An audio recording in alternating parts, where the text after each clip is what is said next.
And as families from across Alabama visit Smith Lake for holiday weekends much like this one, the population of Winston County nearly triples. And Sunday's drowning is a sad reminder to everyone out on the lake that accidents on the water can happen and happen in an instant. WIAT 42 News reporter Caitlin McCulley joins us live from Duncan Pier on Smith Lake in Arley, where many families are still out there on the water. And Caitlin, the child in Sunday's drowning did not know how to swim, and he wasn't wearing a life vest either.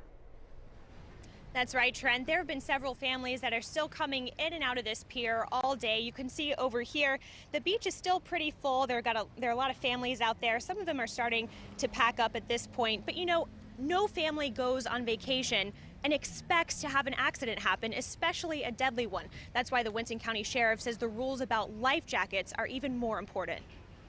For Tasha Grace and her family, cruising out on Smith Lake is a Memorial Day tradition. To get in the water. Part of that tradition involves life vests.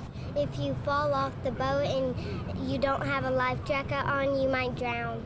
State law requires all children under 8 to wear a life jacket if they're on a boat. We grew up on the lake, and my papa's rule was always if you were down at the dock, you had on a life jacket. Or a ski belt or something. But just a few minutes earlier, none of these kids were wearing vests. Winston County Sheriff Rick Harris asked them to find their life jackets and put them on. Even if parents intended on putting vests on their kids before they started the motor, Sheriff Harris tells me that could be too late.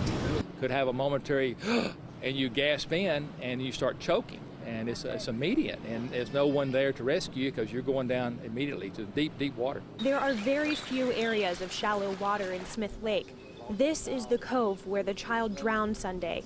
All it took was one step too far. The banks of Smith Lake are usually bluff banks. They're straight drop-offs with immediately going to 40, 60, and plus feet. That's no problem for kids wearing life vests. I'm about to dive off the boat. Smith Lake can be a blast, and for most children here, it is. But one child didn't make it back up for air Sunday. And for Sheriff Harris, that's one too many. And as a result of that tragic accident, Sheriff Harris tells me he's thinking about approaching county lawmakers about a possible ordinance that would strengthen the rules associated with wearing life jackets here on Smith Lake. For now, we're live in Winston County. Caitlin McCulley, WIAT 42 News, coverage you can count on.